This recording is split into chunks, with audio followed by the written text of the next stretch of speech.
कृष्ण में आदि प्रिय सिस्टर्स एवं बच्चों, आज के सुसमाचार का सारांश क्या है? एक ही शब्द में बोलिए। क्षमा करना। फॉरगिवनेस कहते हैं इंग्लिश में, क्षमा करना या फॉरगिवनेस। यहाँ पर क्षमा के बारे में प्रश्न करने वाला व्यक्ति कौन है? पेत्रुस है ना।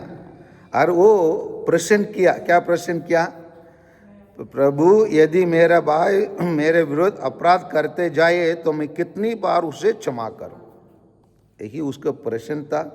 वो उस प्रश्न के लिए प्रभु यीशु क्या उत्तर दे रहा है उसके लिए इंतजार करना था। इंतजार किया वो इंतजार ना करके क्या उसके लिए स्वयं उत्तर दे रहा है 7 बार तक, है ना। तो सोच रहा है पेत्रुस अपने आप को, मैं तो मेरे भाई को 2-3 बार क्षमा कर, वो थोड़ा अधिक बढ़ाकर पूछ लेता हूँ। तो अपने आप को वो थोड़ा बड़ा दिखाने के लिए क्या बोलता है 7 बार तक।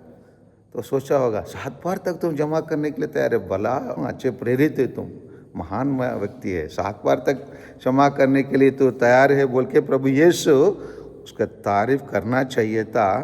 परंतु प्रभु यीशु वो बताते हैं, मैं तुमसे नहीं कहता 7 बार तक बल्कि 70 गुना 7 बार तक। इसका मतलब प्रभु यीशु 70 गुना 7 बार के बाद क्षमा नहीं करना है बोलते हैं ना। करना है बोलते हैं, ठीक है। उसके बाद मतलब 7 बार तक सीमा रख देता है पेत्रुस। प्रभु यीशु उस सीमा को बाहर करके असीमा कर देते हैं।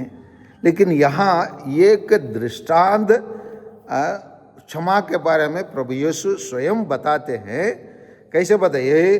कारण है कि स्वर्ग का राज्य उस राजा का सदस्य है जो अपने सेवकों को लेना चाहता था। और उस टाइम पर उनके पास एक व्यक्ति के एक कर्जदार को लेके आया। वो कितना उधार लिया?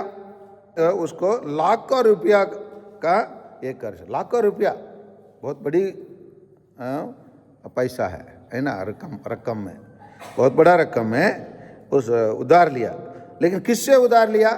राजा से। किससे उधार लिया? राजा से उधार लिया ये लाखों। तो वो अपना असमर्थ को बता दिया, मतलब वो मैं कर नहीं सकता, आसक्ति को बता दिया। लेकिन समय मांगा, मुझे समय दीजिए और मैं आपको सब कुछ चुका दूंगा। लेकिन उस पर क्या आया? स्वामी को क्या आया? तरस आया। तरस आने के कारण उसका खर्चा का क्या कर दिया? माफ कर दिया। और जब वो बाहर निकला उससे एक कर्जदार मिला जो उससे कितना लिया? 100। बहुत कम है। 1 लाख कहाँ है, 100 कहाँ है? कम, बहुत कम है। लेकिन उन्होंने अपने कर्जदार के पास कैसे व्यवहार किया? पकड़ लिया, एकदम दुर्व्यवहार किया और उसको बंदी घर में डालने के लिए भी उन्होंने व्यवस्था कर लिया। तब ये जानकारी मालूम हुआ तो उसको पकड़ के उसको सजा दिया, क्या बताया जा रहा है। यहाँ हम देखते हैं दोनों जगह में जो ऊपर रहने वाला व्यक्ति छोटे रहने वाला व्यक्ति को माफ करने के लिए बताया जाता है। क्या छोटे लोग भी बड़े लोगों को माफ करना है? नहीं करना है? करना है। उदाहरण के लिए ऐसे मोमबत्ती स्टैंड को हरीना एक दिन लेके सैक्रिस्ट में रखने के टाइम पर वो जैसे मैं गया उसको देखा, वो मोमबत्ती स्टैंड के ऊपर आने वाला वो कांच ग्लास ग्लोब कहते हैं, वो टूट पड़ा। मैं हरीना का बुलाया, 2 थप्पड़ लगाया। वो बोलते मैंने नहीं तोड़ा हूँ फादर जी। तुम नहीं तोड़ा तो अपने आप टूट गया क्या? बोल के क्या उसको 2 थप्पड़ लगा।